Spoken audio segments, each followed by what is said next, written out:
আসসালামু আলাইকুম ওরহমতুল্লাহি ওবরাকাতুহ। আমি যে টপিকটা নিয়ে আজকে আলোচনা করব সেটা হচ্ছে prophetic mindset through the lens of সিরা or through the lens of সুন্নাহ।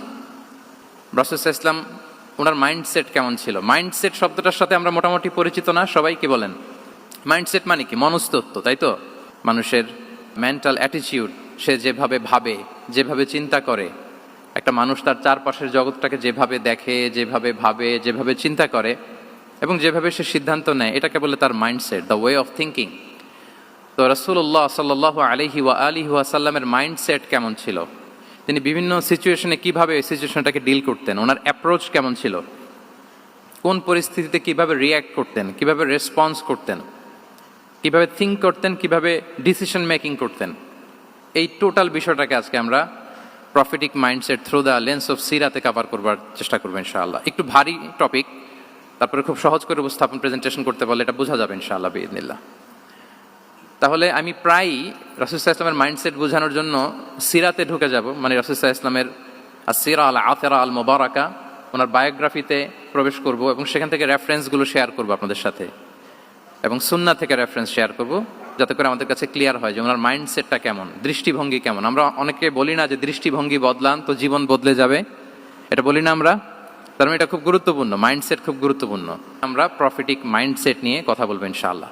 আমি আমার রিসার্চে 12টা মাইন্ডসেট খুঁজে পেয়েছি, based on my personal research. আরও কিছু মাইন্ডসেট থাকতে পারে, কিন্তু মেইনলি ঘুরে ফিরে এই 12টার মধ্যেই সীমাবদ্ধ রাসূল সাল্লাল্লাহু আলাইহি ওয়াসাল্লামের মাইন্ডসেট। সেই 12টা মাইন্ডসেট কি কি, আমি পয়েন্টগুলো উল্লেখ করে আমি মূল আলোচনাতে প্রবেশ করছি। প্রথম হচ্ছে গড সেন্ট্রিক মাইন্ডসেট, 2 নম্বরে ভিশন ওরিয়েন্টেড, 3 নম্বরে উইজডম ড্রিভেন, 4 নম্বরে রিফর্ম সেন্ট্রিক, 5 নম্বরে ওপেন মাইন্ডেড, 6 নম্বর এন্টারপ্রেনাল, 7 নম্বর কনসিডারেট, 8 নম্বর ট্রান্সপারেন্ট, 9 নম্বর অ্যাপ্রিসিয়েটিভ, 10 নম্বর হচ্ছে ফ্লেক্সিবল, 11 নম্বর অপটিমিস্টিক, 12 নম্বর হচ্ছে রেজিলিয়েন্ট।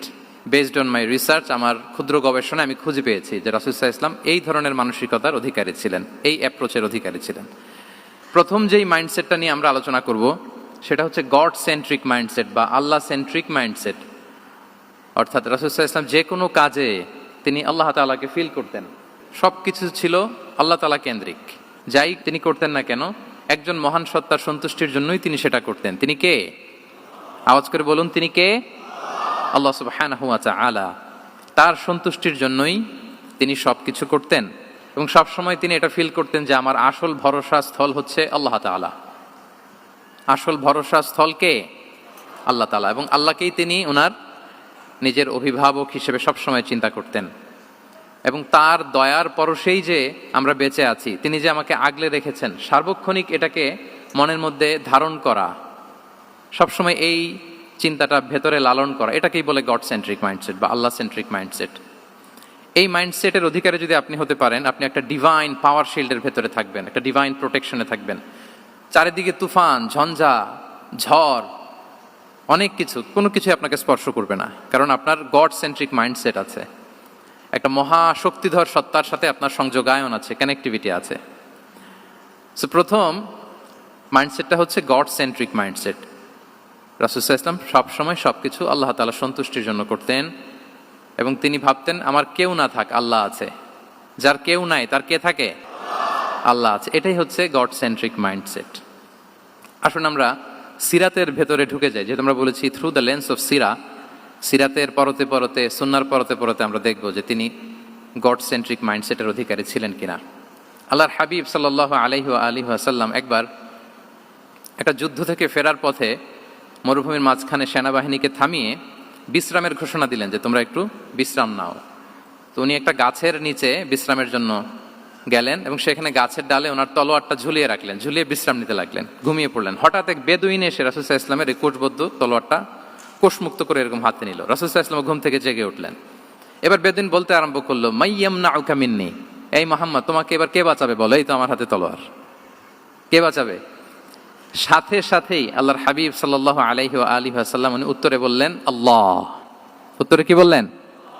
কোনো চিন্তা ভাবনা নাই যে ওরে আঘাত করা যায় কিনা পাল্টা, বা কোনোভাবে ওর কনফিডেন্স ডাউন করা যায় কিনা, এদিক সেদিক কারো সাপোর্ট চাওয়া যায় কিনা, কোনো দিকে না তাকিয়ে কি বললেন? আল্লাহ। সবসময় তিনি আল্লাহ কেন্দ্রিক ছিলেন। এটাকে বলে গড সেন্ট্রিক মাইন্ডসেট। যে কোনো পরিস্থিতিতে তিনি আল্লাহ যে আমার সাথে আছেন এটা কল্পনা করতেন। এবং সুনানে আবু দাউদের একটি বর্ণনা এসেছে, রাসূল সাল্লাল্লাহু আলাইহি ওয়াসাল্লাম কানা নবী সাল্লাল্লাহু আলাইহি ওয়াসাল্লাম ইযা হাযাবাহু আমরুন সাল্লা, তাকে যখন কোনো জিনিস বিচলিত করত তিনি জায়নামাজের মুসল্লায় দাঁড়িয়ে যেতেন, সালাতের জন্য দাঁড়িয়ে যেতেন। বিপদে পড়লেই আল্লাহর কাছে সেটা সঁপে দিতেন, শেয়ার করতেন। আমরা বর্তমানে কোনো বিপদে পড়লেই কি করি? আগে কোথায় শেয়ার করি? ফেসবুকে।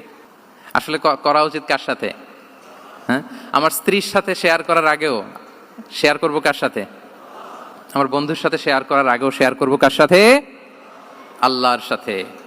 আমরা যদি হিজরতের ঘটনাটাকে একটু অ্যানালাইজ করি তাহলে দেখব যে গারে সাউরে যখন আল্লাহ রাসূল সাল্লাল্লাহু আলাইহি ওয়াসাল্লাম এবং আবু বকর রাদিয়াল্লাহু তাআলা আনহু ওনারা আশ্রয় নিয়েছিলেন রাত্রিবেলায়, কুরাইশরা যখন খুঁজতেছিল, আবু বকর রাদিয়াল্লাহু তাআলা আনহু বলেন যে কুরাইশদের পা দেখা যাচ্ছে, ওরা হেঁটে যাচ্ছে, একটু উকি মারলেই আমাদেরকে দেখা যায়।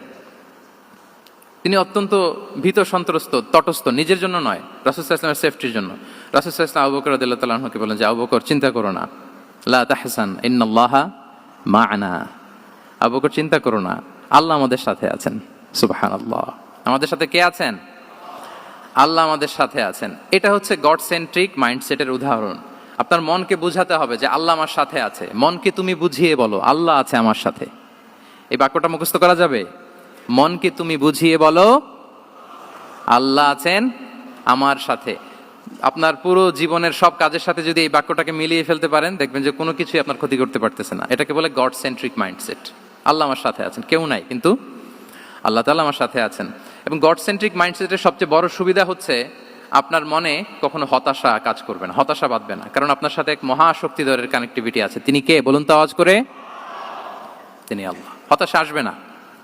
এই যে আমাদের জাতীয় জীবনের এখন সবচাইতে বড় বড় সমস্যাগুলোর যদি আমরা লিস্ট করি, একটা বড় সমস্যা হচ্ছে ডিপ্রেশন, তাই না? আমরা ডিপ্রেশনে ভুগি না? আপনাদের ডিপ্রেশন হয় কখনো?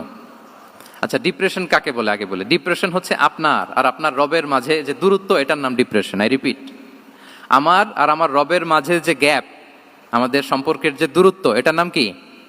ডিপ্রেশন। আপনি যত আল্লাহর সাথে সম্পর্ক জোরদার করতে পারবেন, ডিপ্রেশন আপনার থেকে দৌড়ে পালাবে। এজন্য আমাদের বিশ্বাসীদের জীবনে কোনো ডিপ্রেশন নাই। আছে? আমাদের ডিকশনারিতে কোনো ডিপ্রেশন আছে বলেন তো? আমাদের সাথে আল্লাহর সম্পর্ক কেমন বলেন? মজবুত? আলহামদুলিল্লাহ পড়ুন সবাই। তাহলে ডিপ্রেশন হচ্ছে আপনার আর আপনার রবের মাঝে যে দূরত্ব, এই দূরত্ব দূর করে দেন, ডিপ্রেশন আপনিই পালাবে। আমরা আরো কিছু সিরা থেকে ইনসিডেন্ট নিয়ে দেখি যে গড সেন্ট্রিক মাইন্ডসেটটা কেমন। দ্বিতীয় হিজরিতে যে বদরের যুদ্ধ হলো, সে বদরের যুদ্ধে ইবনে মাসউদ রাদিয়াল্লাহু তাআলা আনহু তিনি বর্ণনা করেন যে আল্লাহ রাসূল সাল্লাল্লাহু আলাইহি ওয়াসাল্লাম আগামীকাল যুদ্ধ, এর আগের দিন রাতে তিনি হাত তুলে এরকম দোয়া করতেছিলেন। আমরা তো এইভাবে দোয়া করি। আল্লাহর হাবিব সাল্লাল্লাহু আলাইহি ওয়া আলিহি ওয়াসাল্লাম তিনি দোয়া করতে করতে ইমোশনালি হাত এরকম উঁচু করে, হাত্তা ইউরা বায়াদু ইবতাইহি, বগলে শুভ্রতা দেখা যাচ্ছিল, উনি দোয়া করতেছিলেন আল্লাহুম্মা আনজিজ লি মা ওয়া'আতানি, আল্লাহুম্মা আতিনি মা ওয়া'আতানি, আল্লাহ তুমি যে বিজয় দিবে বলে প্রতিশ্রুতি করেছিলে ওই বিজয় আমাদেরকে দাও, ওই ভিক্টরি আমাদেরকে দাও। দোয়া করছিলেন। সাইয়েদনা আলী রাদিয়াল্লাহু তাআলা আনহু উনি বর্ণনা করছেন যে বদরের যুদ্ধের আগের রাতে আমরা সবাই ঘুমোচ্ছিলাম, কিন্তু রাসূল সাল্লাল্লাহু আলাইহি ওয়াসাল্লামকে দেখলাম যে না, উনি হাত তুলে শুধু আল্লাহর কাছে কান্না করছেন, দোয়া করছেন। আবু বকর রাদিয়াল্লাহু তাআলা আনহু উনি বলেন যে আমি যে দেখলাম যে তিনি ফজর পর্যন্ত দোয়া চালিয়েই যাচ্ছিলেন, দোয়া চালিয়েই যাচ্ছিলেন, দোয়া কন্টিনিউ করছিলেন তিনি। এবং দোয়া করতে করতে রাসূল সাল্লাল্লাহু আলাইহি ওয়াসাল্লাম এতটাই ইমোশনাল হয়ে গেলেন যে ওনার গায়ের চাদরটা নিচে পড়ে গেল। আবু বকর রাদিয়াল্লাহু তাআলা আনহু যে বলেন ইয়া নবী আল্লাহ কাফাকা মুনাশাদাতুকা রাব্বাক ফাইন্নাহু সায়ুনজিজু লাকা মা ওয়া'দাক, হে নবী যথেষ্ট, এনাফ ইজ এনাফ, অনেক হয়েছে নবী, আর কাঁদতে হবে না, আপনার রব আপনাকে ভিক্টরি বা বিজয় দান করবে ইনশাআল্লাহ। তাহলে দেখেন, যুদ্ধের আগের রাতে সেনাপ্রধান কি করে? এই কৌশল ওই কৌশল, কোন দিক দিয়ে অ্যাটাক করা যাবে, ওয়ার স্ট্র্যাটেজি ঠিক করে, তার সাথে যারা আছে তাদের সাথে পরামর্শ করে। কিন্তু রাসূল সাল্লাল্লাহু আলাইহি ওয়াসাল্লাম সব কিছু সেট করে দিয়ে কার সাথে কানেক্টিভিটি করেছেন বলুন তো? আল্লাহর সাথে। This is called God centric mindset, আল্লাহ সেন্ট্রিক মাইন্ডসেট। আমার হৃদয়টা সবসময় কার সাথে জুড়ে থাকবে? আল্লাহর সাথে, কারণ উনি ছাড়া আমার কোনো ঠিকানাই নাই। তাহলে এই মেন্টালিটি যদি আমরা ধারণ করতে পারি, এটাকে বলে গড সেন্ট্রিক মাইন্ডসেট। তাহলে রাসূলুল্লাহ সাল্লাল্লাহু আলাইহি ওয়া আলিহি ওয়াসাল্লামের যে 12টা মাইন্ডসেটের কথা আমরা বলেছি, তার প্রথমটা হচ্ছে গড সেন্ট্রিক। আল্লাহ তাআলা আমাদেরকে গড সেন্ট্রিক মাইন্ডসেট দান করুক। আমরা যে কোনো পরিস্থিতিতে যেভাবেই থাকি না কেন, আমরা বিপদে আপদে সবসময় ভরসা রাখবো কার উপর? এটাই হচ্ছে গড সেন্ট্রিক বা আল্লাহ সেন্ট্রিক মাইন্ডসেট। আচ্ছা, 2 নাম্বার মাইন্ডসেট হচ্ছে ভিশন ওরিয়েন্টেড মাইন্ডসেট।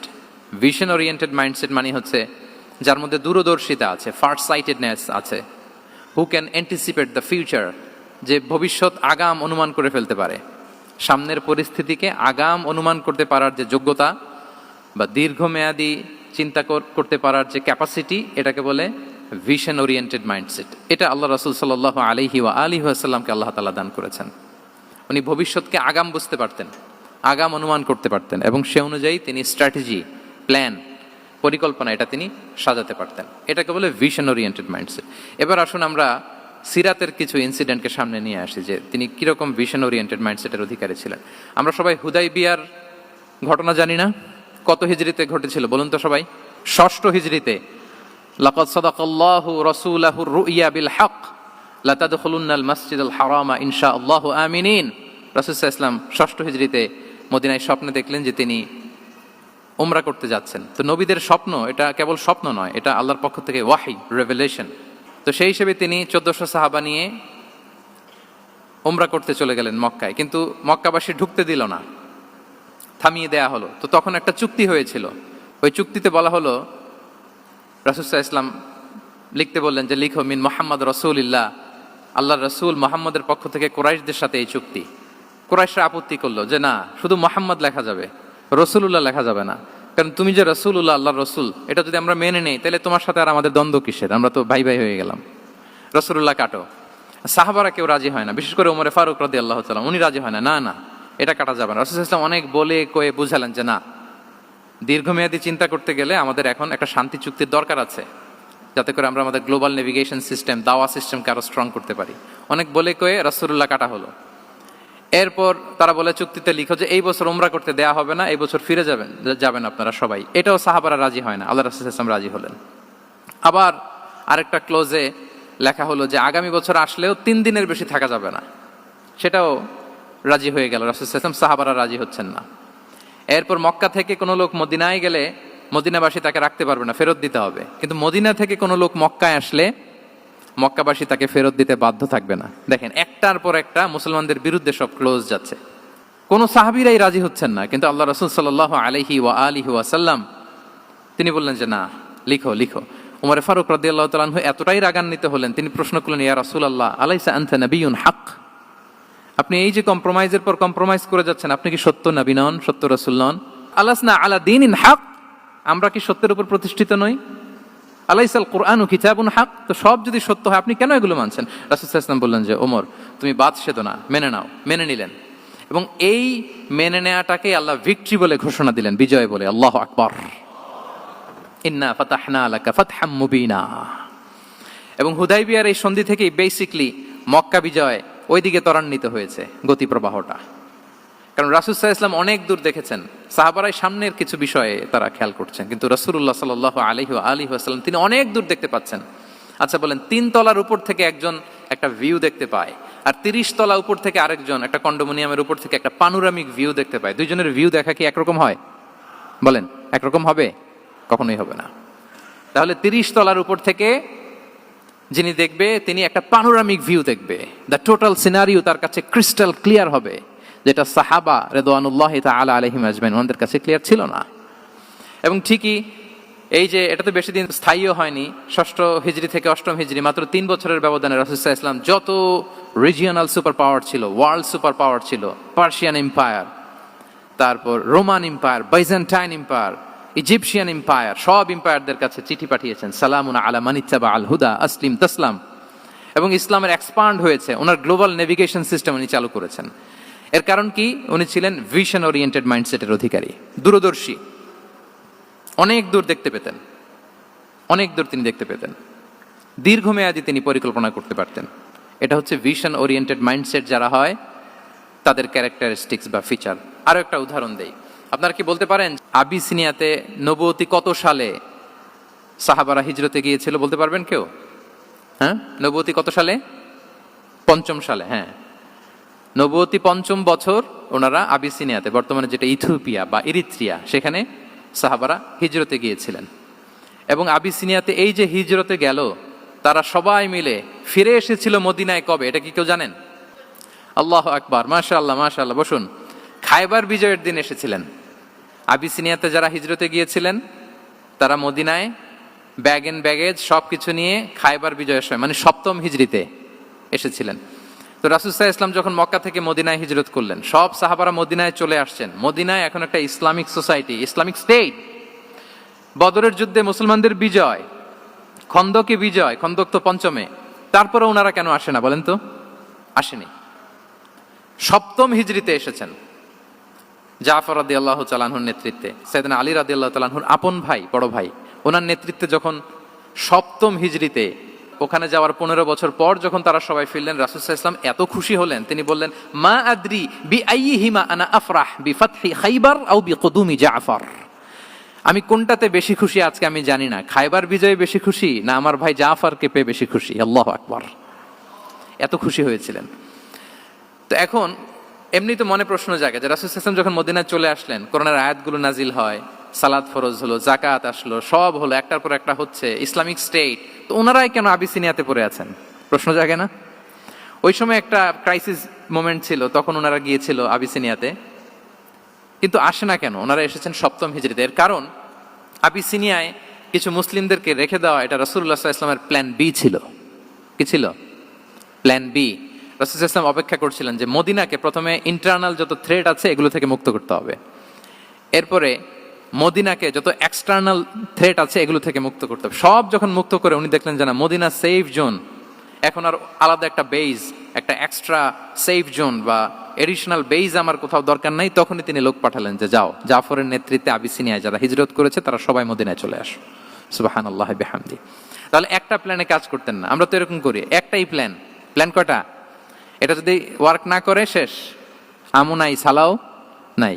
কিন্তু রাসূলুল্লাহ সাল্লাল্লাহু আলাইহি ওয়া আলিহি ওয়াসাল্লামের প্ল্যান এ ছিল, প্ল্যান বি ছিল, প্ল্যান সি ছিল। প্ল্যান এ ওয়ার্ক না করলে প্ল্যান বি তে যেতেন, বি ওয়ার্ক না করলে সি তে যেতেন, এইভাবে তিনি কাজ করতেন। তাহলে এটা হচ্ছে বেসিকলি ভিশন ওরিয়েন্টেড মাইন্ডসেটের অধিকারী যারা, তারা এটা করে, যারা ফিউচারকে অ্যান্টিসিপেট করতে পারে, আগাম অনুভব করতে পারে যে কি হতে পারে সামনে। এই যে বাংলাদেশের বিভিন্ন প্ল্যান পরিকল্পনায় আমরা দেখা যায় যে এখান দিয়ে একটা ব্রিজ করে পরে ভাঙতে হয়, রাস্তা একটা তৈরির পরে ভাঙতে হয়, কোথায় এক টানেল হয়ে আছে প্রতি মাসে মাসে এখন লস হয়, তারপর 1 ঘন্টা বৃষ্টি হলে পুরো ঢাকা শহর এটা বন্যা হয়ে যায়। এগুলো হচ্ছে একাধিক প্ল্যান না থাকা, ভিশনারি অ্যাটিটিউডের অধিকারী না হওয়ার কারণে এই ঝামেলাগুলো আমাদের হচ্ছে। তো প্রফেটিক সিরার এই প্রফেটিক মাইন্ডসেট থেকে আমাদের নেয়ার বিষয় হচ্ছে এটা যে আমাদেরকে ভিশনারি অ্যাটিটিউডের হতে হবে। রাসূল সাল্লাল্লাহু আলাইহি ওয়াসাল্লাম ভিশন ওরিয়েন্টেড মেন্টালিটির ছিলেন। আগাম আজ থেকে 50 বছর পরে বাংলাদেশে কি ক্রাইসিস হতে পারে, আজ থেকে ঠিক 100 বছর পরে বাংলাদেশে কি হতে পারে, ওই রোড ম্যাপকে সামনে রেখে আমাদেরকে প্ল্যান করতে হবে। এটাকে বলে ভিশন ওরিয়েন্টেড মাইন্ডসেটের অধিকারী হওয়া। 3 নাম্বার হচ্ছে উইজডম ড্রিভেন মাইন্ডসেট। উইজডম মানে হচ্ছে প্রজ্ঞা। প্রজ্ঞা কি? জ্ঞান আর কমন সেন্স দুইটা একসাথে হইলে ওইটারে প্রজ্ঞা বলে। When the knowledge and common sense join together, it reflects as wisdom. আপনার জ্ঞান এবং আপনার কমন সেন্স একসাথে হইলে ওইটা উইজডম হয়ে যায়। রাসূল সাল্লাল্লাহু আলাইহি ওয়াসাল্লাম ছিলেন প্রজ্ঞায় সমৃদ্ধ এক মননের অধিকারী। ওনার সব কিছুতেই প্রজ্ঞা ছিল। উইজডম ইন গিভিং অ্যাডভাইস, উপদেশ দেওয়ার সময় ছিল। উইজডম ইন পলিসি মেকিং এর সময় সেখানে প্রজ্ঞা ছিল। Wisdom in action, strategic plan, কোনো স্ট্র্যাটেজিক প্ল্যানের ক্ষেত্রে প্রজ্ঞা ছিল। রাসূল সাল্লাল্লাহু আলাইহি ওয়াসাল্লাম একই প্রশ্নের উত্তর এক একজনকে এক একভাবে দিতেন। অনেক সাহাবারা জিজ্ঞেস করতেন যে রাসূলুল্লাহ একই প্রশ্ন, একে বললেন এইটা, ওরে বললেন ওইটা, ওরে বললেন আরেকটা, এটা কেন? তো রাসূল সাল্লাল্লাহু আলাইহি ওয়াসাল্লাম বললেন যে আমি জানি ওর কিসে ঘাটতি, আমি জানি ওর কি প্রয়োজন, আমি জানি ওকে কোন নাসিহাটা দিলে কাজ করবে, ফলে এক একজনকে আমি এক একভাবে ক্লারিফাই করেছি। আল্লাহু আকবার। This is called wisdom. আচ্ছা, উইজডম, রাসূল সাল্লাল্লাহু আলাইহি ওয়াসাল্লাম যে উইজডম ড্রিভেন মাইন্ডসেটের অধিকারী ছিলেন, এটার কয়েকটা এক্সাম্পল আমরা সিরাত থেকে দেখি। মক্কা বিজয় হয়েছে কত হিজরিতে? অষ্টম হিজরিতে যখন মক্কা বিজয় হলো, তখন রাসূল সাল্লাল্লাহু আলাইহি ওয়াসাল্লাম আম্মা জান আয়েশার সাথে গল্প করছিলেন আর বলছিলেন, আয়েশা, লাউলা হাদাসাতু আহদি কওমিকা বিল কুফরি লা নাকাতুল কাবাতা ওয়া লা জাআলতুহা আলা আসাসি ইব্রাহিম। আয়েশা, তোমার এই মক্কাবাসী, তোমার এলাকার লোকজন যদি একটা কেওস সৃষ্টি না করতো, তাহলে কাবার যে আসল শেপ, আমি ওই আসল শেপে এটাকে ফেরত নিতাম, কিন্তু নিতে গেলে এখন একটা ঝামেলা বাঁধবে, এজন্য নিব না। ব্যাপারটা হচ্ছে আমরা এখন যে কাবাটাকে দেখি এটা হচ্ছে স্কয়ার আকৃতির। স্কয়ার মানে কি? বর্গাকৃতি, তাই তো?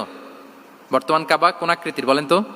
একটা বড় কিউবের সাইজ না? দূর থেকে দেখলে মনে হয় একটা বড় কিউবের সাইজ, কিউবের আকৃতি মানে স্কয়ার, চতুর্ভুজ। কিন্তু সৈয়দনা ইব্রাহিম আলাইহিস সালাম যে কাবা নির্মাণ করেছিলেন এটা কিন্তু এরকম কিউব ছিল না, ওইটা ছিল রেক্ট্যাঙ্গেল ছিল, মানে আয়তাকৃতির ছিল, এরকম লম্বা। এই যে এই টেবিলটা যেরকম, টেবিলের যে শেপ এরকম ছিল, এরকম লম্বা কাবা ঘর ছিল আয়তাকৃতির। কিন্তু এখন এটা কমে স্কয়ার আকৃতির হয়ে গেছে। এর কারণটা কি? কাবা একবার ওখানে অগ্নিকাণ্ড ঘটার কারণে ধ্বংস হয়েছিল, ফলে কাবাকে আবার রিনোভেশন করা লেগেছিল, পুনর্নির্মাণ। তো কুরাইশরা সিদ্ধান্ত নিয়েছিল কাবা পুনর্নির্মাণে আমরা কোনো হারাম টাকা ইউজ করব না, যার কাছে যত হালাল টাকা আছে নিয়ে আসা হলো। কিন্তু হালাল টাকা যতটুকু জমা হয়েছে এটা দিয়ে পুরো কাবা নির্মাণ হয় না, অর্ধেক হয়। ফলে কাবা যে আয়তাকৃতির ছিল সেটা না হয়ে গেছে কি বলেন, বর্গাকৃতির, মানে স্কয়ার। ওই স্কয়ার কাবাই আজ পর্যন্ত রয়ে গেছে। কিন্তু ওই যে আয়তক্ষেত্রের যে শেপের মধ্যে যতটুকু জায়গা বাকি ছিল ওইখানে দেখবেন একটা ক্রিসেন্টের মতো আছে, হেজরে ইসমাইল।